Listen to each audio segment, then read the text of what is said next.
What's up, everybody? Welcome back to another episode of HR Heretics. We have a special guest, Peter Walker. Welcome back, man. I think this is time number 3 on the pod. I am a returning champion. Let's go. Yeah, Good to see you again, Noah. Good to see you too, man. I think the last time we saw each other was on a blackjack table at HR Transform, if I recall correctly. That's correct. We were both winning, and then one of us lost a lot. I think we'll leave it to the audience to guess who was who. Don't worry, I gave it all back anyway. So we both lost. Yeah. It turns out Vegas is a very profitable business model. Yeah, so the house always wins. It always wins. All right, so today we're going to talk about this fucking wild windsurf situation, of which literally news broke as we're getting on the call. So I think I have all the details for the audience. I apologize. Things are moving so quickly here that things may change by the time you consume this. And we are recording this on July 14th at 1 o'clock Pacific time. So here's the high level. Windsurf was acquired by OpenAI. Now, Microsoft owns a 49% stake in OpenAI and has IP rights. Yep. Now, there's a tenuous relationship here right now between OpenAI and Microsoft that sets the foundation for all of the shit that's about to go down that me and Peter are going to talk about, which is essentially Microsoft with these IP rights can essentially take whatever OpenAI is developing and use it. And so OpenAI was concerned that Microsoft was going to take the IP from Windsurf and drop it into their Copilot product. Mm-hmm. And this is exacerbated by there's this lawsuit going on right now, and an email surfaced from the lawsuit where the Microsoft CEO, Satya Nadella, said, in reference to OpenAI, we have all the IP rights and capability. We have the people, we have the compute, we have the data, we have everything. We are below them, above them, around them. What a great partnership. So that's the found. So, OpenAI wants to acquire Windsurf. They're like, we don't want Microsoft to have this shit. Deal gets called off. So it falls through. Then Google snaps up Windsurf for $2.4 billion. Yep. And there's essentially then on Twitter, what started with oh my God, what an amazing outcome. Yay. The employees are going to be, this is amazing. This is the dream. Yep. We will come back to the drama then that happened in a second. So basically all this drama breaks out. I will come back to that. But an hour ago, Cognition also purchased Windsurf for $3 billion. So if you're tracking at home, there are now 2 real deals that are on the table. So the Cognition deal, which is a $3 billion deal that includes Windsurf's IP, product, trademark, brand, and business operations. So that means the majority of the people. And the Google deal, where Google hired several of the key Windsurf personnel, including the CEO, co-founders, and multiple researchers from the R&D team. They are all joining DeepMind, working on agentic coding initiatives, specifically for Gemini, and that deal is worth $2.4 billion. Yep. So let's get into the drama. Okay, so erase the Cognition deal from your head for a second. Over the weekend, basically what Google did is to try and avoid issues, regulatory issues with the acquisition. They basically did an acqui-hire situation to where they were taking the co-founders and the researchers for $2.4 billion and then giving the rest of the company to the employees. So now it's an employee-owned company. And the issue with this, Peter, and this is where I want you to jump in, is that the founders and these researchers were going to see this massive payday from their equity in Windsurf. And none of the employees that were staying at Windsurf, the entity, were going to be able to take part in that payday. So, Peter, do I have that right? Is that essentially like what we were talking about on Twitter this weekend? 100%. The only nuance is vested and unvested equity. So there was, for a while on Twitter, which, shame on us for getting too excited about incomplete data on Twitter. That does happen. there was a meme going around that actually even the vested employees that were not making the jump from Windsurf to Google were getting screwed. So that's not true. Those people are going to get paid according to their vesting. What that leaves, though, and this is gigantic because Windsurf as a product, not Codium the company, but Windsurf as a product, or excuse me, might be having that backwards, is like a year old. Yeah. This is a very new, flashy product that they're building. And the majority of the people who work at Windsurf have been there less than a year. More than 50% of them have. So what does that mean? That means they were unvested. The equity did not accelerate because this was not an acquisition. So there is no acceleration clause that matters. And so they were literally just being left in the lurch. Yep. And look, like I've, posted about this, like a bunch of people posted about this, and there were like most of it was like, yeah, that's kind of bullshit. The employee should get paid out. And then there were always a couple people who were like, do you even know how acquisitions work? This is always how acquisitions work. Nothing is new here. Like, get over it. Don't cry. And it's like, that is just completely untrue. Yes, of course, there have been acquisitions where the people were not fully hired, et cetera. But on the majority expectation for a deal like this, which is gigantic, $3 billion, $2 to 5 to $3.3 billion. Yeah. Is that the employees will get taken care of. It is a unwritten, but definitely expected rule across Silicon Valley that you are going to do your best to have the entire employee base be taken care of. And that includes acceleration. And if it doesn't include acceleration, guess what? If you got bought by Google, then you get Google stock instead. That's valuable stuff. So like, I just don't, I'll say this maybe more strongly. I absolutely hate the idea that everyone's like, whatever. They weren't going to get paid out anyways. This is kind of just how the world works. It's not really the expectation. And I think it really does change something fundamental about what joining a startup is about. Exactly. Yep, exactly. You hit the nail on the head. What I will add to it is this, what Peter's saying is when a deal happens of this magnitude, of this speed and velocity, with this level of success, every other time employees have been taken care of. Yep. Right. And so, those haters on Twitter who are like, oh, like, you don't know how deals work. Really what they're talking about here is like when deals are, when the seller doesn't have any power. That's not the case we have here, right? The seller had tons of power, right? That's why they're selling for so much so quickly. Yep. And so for sure, there are deals that happen to where it's like, yeah, like we acquired, it was an acqui-hire, like the investors maybe get 1x, maybe they get less than 1x. So the employees don't get anything. Yep. Like everybody understands those deals. That's not what happened here. The investors are making a boatload of money. Do you know, Peter, what the last valuation was? I don't. I mean, I've read a couple places that many of the investors are making 3 to 4x their cash. So yeah, that's the case. Varun, the execs and the select engineers that are going over to Google are making buku money and are set. So that leaves this employee base that thankfully we can. I actually want to leave the Cognition deal to one side even longer. Me too. Because that's sort of a white savior knight situation where Cognition just came in and made this whole, but it doesn't get rid of the problem because this will now look at scale, inflection, character AI. This is now a theme across venture. That means it's going to keep happening. And not every one of these deals is going to have a Cognition to ride in and make everybody whole.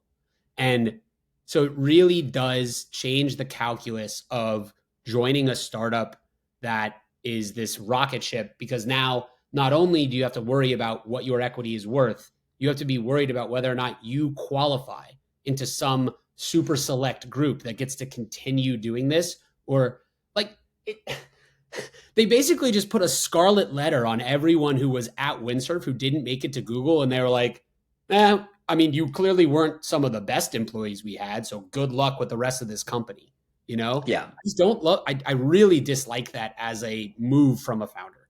Yeah. So let's talk about why are these deals being structured the way that they are, just for a beat, so people understand this. So under the last administration, Lina ran the FTC. Yep. Yeah. And she essentially stopped all acquisitions in tech. Like for better or worse, like that's what happened. No, they're all big acquisitions. There are still a lot of smaller deals going on. That's right. Yes. Yeah. All big acquisitions, especially from big tech acquiring anything else. Yeah. Every one of those deals had significant regulatory scrutiny. Yep. And so what ended up happening was there was a grinding of the gears, and none of these deals happened until one of these deals, I believe Character was like one of the first ones, Yes. was structured in this way to where it's essentially like, well, we're just acquiring the founders and the researchers, AKA the most important people. Yep. You keep the company employees, keep running that thing, right? We're just going to take what we want here. So the founders are gone. Yep. They're no longer involved in the company. And, we had Annie on the show, who's the chief people officer at Character, and she talked about this openly. It's such a strange dynamic. Even in the conversation, I was like, I don't even know how deep I should go with her because it feels like this. Did she express sadness about that? Like, what was the state of the company? Basically, what she had said was it was stunning to everybody, but now like we are leaning into this, and this is the new world. We still have a product, like we still have the same mission. We just don't have the founders anymore. Yeah. And to her credit, right? Like as a chief people officer, oh my God, like you have to be the person who's like literally carrying the flag. Totally. After this is over. Totally. So, anyways, all that to say, that deal happens, right? Employees get taken care of still in those deals. Yep. Now we're starting to see that this is the first time we're starting to see to potentially a deal structure and terms to get a deal through, right? To where it doesn't have regulatory scrutiny, that they're like, oh, like, these other employees, we don't really give a shit about. Yep. And for me, Peter, this is actually, I think I describe it as revealed behavior. So you and I, right, we're players in the game. We deeply understand the game. We appreciate that, like, working at Carta too, right? It's like, this is the whole mission is like, yep. Ultimately you want to be an owner in the thing because that's how you accrue the most value. Yep. But ultimately, like these other actors, specifically like some of these like really big players in the game, they don't give a shit about employees. And sadly, what they exposed here is that there is no protection for employees other than transparency. And thank God that we can now have these conversations in public on social media versus, like back before social media exists, like all this stuff happened kind of like in a whisper network. Yep. And so my general take on this is like, I'm not surprised. And the only thing that stops it moving forward is getting slandered by, the terminally online tech people like me, you, the TBPN guys, right? Will Manidis and people like that, because like, otherwise they can just act with impunity and the employees can't do shit about it. Hey everyone, we'll be right back in a moment after a word from our sponsors. Your workforce is your organization's greatest strength and often its largest single expense. But without the right tools, understanding where your workforce spend is going or how it impacts your bottom line can be a challenge. That's where Planful comes in. With Planful, HR and finance teams get the clarity they need to make smarter workforce decisions, gain real-time visibility into workforce fluctuations, forecast with confidence, and adjust talent acquisition plans collaboratively based on costs today and into the future. No more guesswork, just data-driven insights to help you plan with accuracy. And the best part, Planful is fast and easy to implement, so you can be up and running in weeks, not months, with minimal IT support. Plus, as your company grows, Planful grows with you, providing endless runway for strategic workforce planning at any scale. Ready to take your workforce planning to the next level? Join over 1,500 organizations already using Planful. Visit planful.com/heretics to learn more.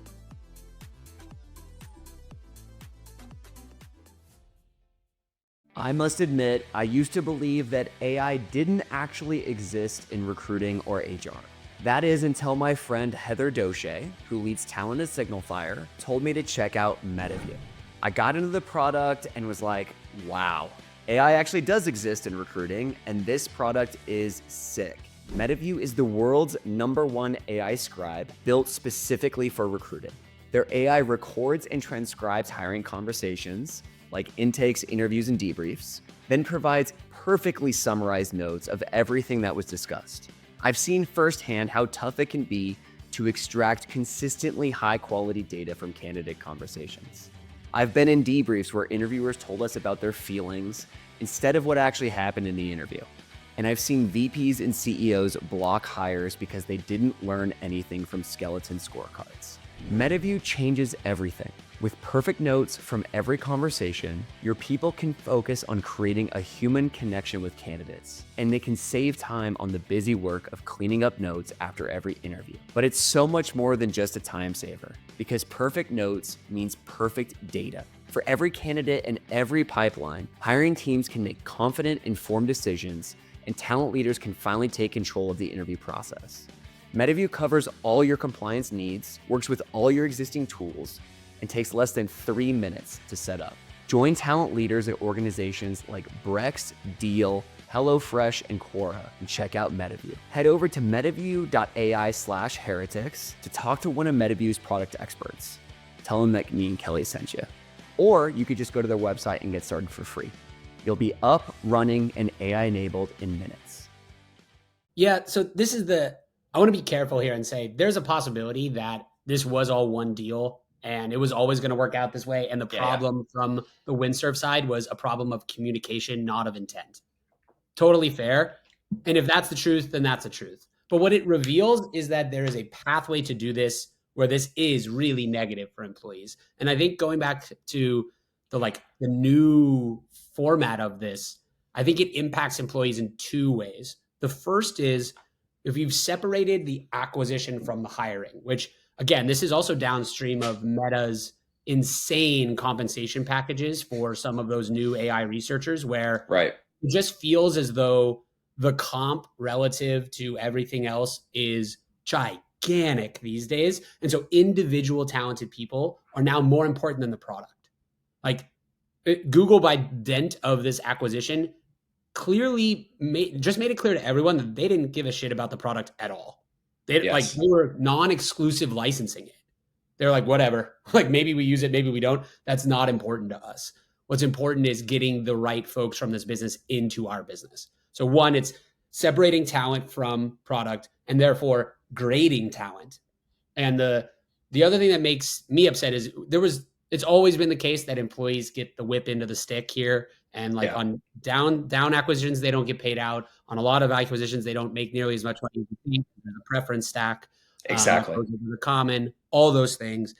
What's different here is the public nature of the leave behind, where you're like, if it used to be, if there was an acqui-hire, maybe not everyone made it to the new company, but if you had that, you sometimes a lot of times got accelerated, and then you were free to choose a new company. Here, it's like, we're going to lobotomize Windsurf. We're going to leave you with a ghost ship. And I mean, it sounds like the lady from Character said that they were moving forward. I got to be honest, and I think this is a pretty commonly held opinion. If Windsurf had remained an independent company, I bet their revenues would have gone to zero in the next 18 months. They have a specific, that world is so competitive too, right?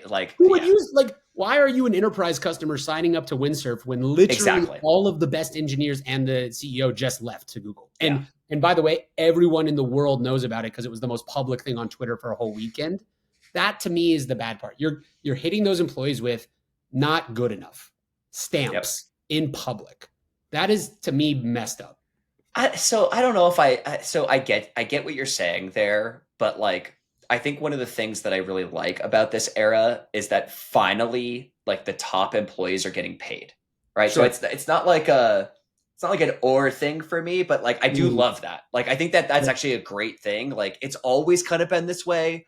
The top 20 to 50 people at a company are generally the ones that are creating the majority of the value. So I have nothing against the people who made out like bandits here. Not at all. I think that's great.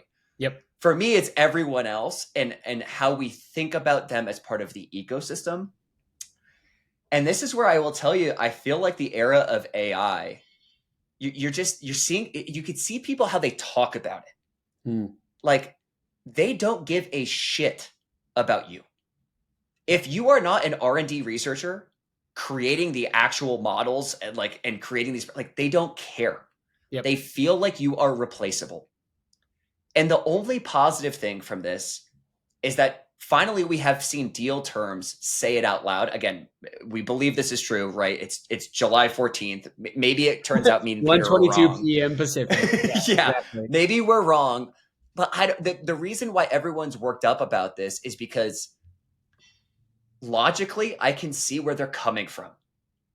I don't agree with it. Yep. But I can see where and that's why everyone is riled up about it, because it's wrong. Yep. It is wrong. It is, and it, again, this is where I can hear the comments being like, well, it's not new. And you're like, well, okay, in the specifics, maybe it isn't new. There were deals in which employees got screwed before. But AI has introduced this new dynamic. And again, I love the way you put it when you're talking about the way people talk about these jobs, where you've removed the value from the people. And you're just saying, like, this is something that we see with startup founders all the time right now in our data, which is we want to keep the team as small as possible. The goal is never to hire again. The goal is to automate as much as possible. On the margin, that makes total sense for every individual company. On the macro, as an industry, where do those people go? What jobs do they have? Yeah. I'm like really fairly uncertain about the people who say that AI is not taking any jobs. It's like, where have you been the last? I agree totally. I don't think this is an absolute silly conversation. Of course it is taking jobs. Yep. Maybe it is. Maybe you're not getting laid off because of AI, but you're not getting hired because of it. So like, I feel like it's the reason why this one versus Scale or Character or the other ones blew up is because, one, I think it looked worse at the surface and the communication was much worse. And the second is because I think people are looking around in context with those meta AI offers and everything and going, the distribution of outcomes have been unequal always, but it's becoming even more unequal than it used to be. And that's scaring people. And then it introduces this question. If you are an amazing go-to-market person, you are thinking about where you should work next, the bar to work at a startup just got higher because you are worried about ever making money on your equity. And I think that is fair worries. I agree. I totally, yeah. So Blake Murray, who is the founder of Divvy, which was one of Utah's biggest exits ever. Yeah. I heard him speak one time, and I might get the number wrong, but the essence remains, which is the thing he was most proud of is he turned 100 of the early employees into millionaires. Yep. And what you're seeing here now is essentially people like the CEO of Windsurf, again, with what the data we know, basically saying, I don't give a fuck. Yeah. Right. They didn't create the product. They weren't the researchers who came up with this novel way of doing it. And so like, yeah, like, you know, they were essentially cogs in the wheel, which is how a lot of employees have felt for the last 15 years, 20 years. And now it's like actually like working its way through the system into the outcomes. So you're exactly right, Peter, that if you are evaluating now working at a startup, so this is what I'm going to talk about next is like, what comes next? Yeah. And how do we think about this moving forward? And you and I we are not researchers. It's true. 100%. This is us, right? This is, we are in this, you know? Yeah. Yes, we are the plebes. Exactly. And so, you know, how do you think about this as an employee now moving forward? Say you're about to join a super hot Series A company, right? That's backed by Kleiner Perkins. Yep. And they're working on frontier technology and AI. Yep. How do you think about that? How do you evaluate that? Whew. It's really hard. There are things that you could do on, so I mean, basic structure here, it comes down to your personal psychological evaluation of the founder.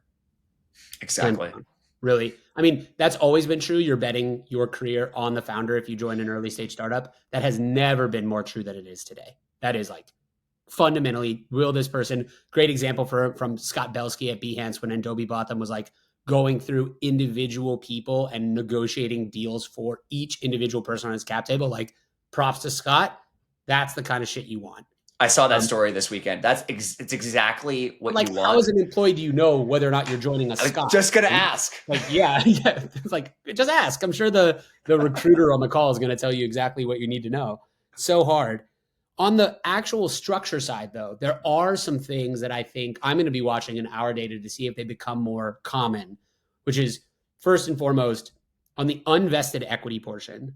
There's typically two ways to accelerate that equity, a double or a single trigger liquidation, which is a single trigger is just if the company gets bought, all unvested equity is accelerated. A double trigger is if the company is purchased and you are laid off in the first 6 months of that purchase, then your equity, your unvested equity accelerates. I would be very interested to watch whether or not those terms start to change. Yeah. First and foremost, more single rather than double. And then beyond that, what counts as an acquisition? What counts as like a qualifying change of control? Because none of these would have qualified under the current definitions. Nobody is getting acquired. It's licensing agreements or a 49% stake. So it's a very, like on the equity side, I actually think that we need to watch out to see if there's new equity clauses that become much more common as top talent sort of demands them in these deals. Yeah, it's essentially basically what you're talking about is democratizing what has been true for execs for a long time, right? Execs negotiate these things into the rest of the employee population. You know, I have a slightly different take, which is I feel like this presents an opportunity for founders who do believe in the social contract to actually, like, they want to get ahead of it. And so if it was me, what I would do is I would actually say, there's all these models that have, you talked about the liquidation preference stack. And so what that means for people is like, if investors can block deals if it's not a certain amount bigger than the round that they invested in, right? Yeah. They have all these different rights that they can invoke. And I think for really hot companies, founders, what they should do is actually premeditate this for the employees. And so saying like, hey, investors, guess what we're going to do for our employee base because it's going to help us recruit? We're going to actually give everybody a double trigger. We're going to actually give everybody a single trigger if we hit this share price in an IPO or an M&A event. And so I actually think you could start to see it coming from the company side to be able to compete for the talent. The problem is with that idea is that the power just unfortunately is not with the rank and file. Yeah. The power is with the researchers. Yeah. And that's the thing is I could speculate about 5 or 6 different changes that you could make to a standard option agreement or RSU agreement that would make it more employee friendly. The problem is what incentive does the company have to do that when, as we've seen from our data, fewer and fewer employees are getting hired? That's the thing. Where does the leverage exist? Like if you come in and you're not a hotshot researcher, if you are Peter and you want to run an insights team somewhere, do I have the leverage point to push back on standard equity terms at the company? I don't know. And I don't know why a lot of these companies who are flooded with applications right now, there's a ton of great talent on the market. Why would they make exceptions here? Now, some of them will do so because this is part of the core founder ethos, and that's what they want to show, which I absolutely respect and love. It's kind of like the idea of giving more people time to exercise after they've been terminated. Some founders do it, and they make a point of it. A lot of founders don't do it because the market doesn't force them to. I think this is going to be the same thing. Yep, I agree. The only advice I have for people is you need to become AI native. And you need to invest in yourself. And it sounds like a little fluffy, but specifically like, Peter, one of the things I've been watching you do for the last couple of years is like your LinkedIn following is mega, right? Like, what are you at now? You've got to be over 100,000. 140, I think. Exactly. And so if Carta decides like, oh, AI researcher is bigger than Peter. Yep. Well, guess what comes with Peter? Whoever hires you is that 140,000 person audience. And these are the things that I think people got to start thinking about what they can take with them from company to company, right? For us, it's our brand. Like that's what you and I have been pretty good at. For other people, it can be like, like researchers are like, they're building these frontier LLMs. Yep. I think everybody's got to get clear on this in this era of displacement because you said it, right? Carta data is showing there's less hiring going on. If you think of this like a sports league. I think it is. I know the TBPN, like somebody so-and-so got traded, things are funny and they are funny, but it really does boil down to that where it's not because you worked at the Los Angeles Lakers that you will get a job at the Detroit Pistons. It's because you can fill a role and you're a 3-and-D wing when you're playing basketball. And literally it's about your skill set and you individually. It just becomes a more atomized ecosystem.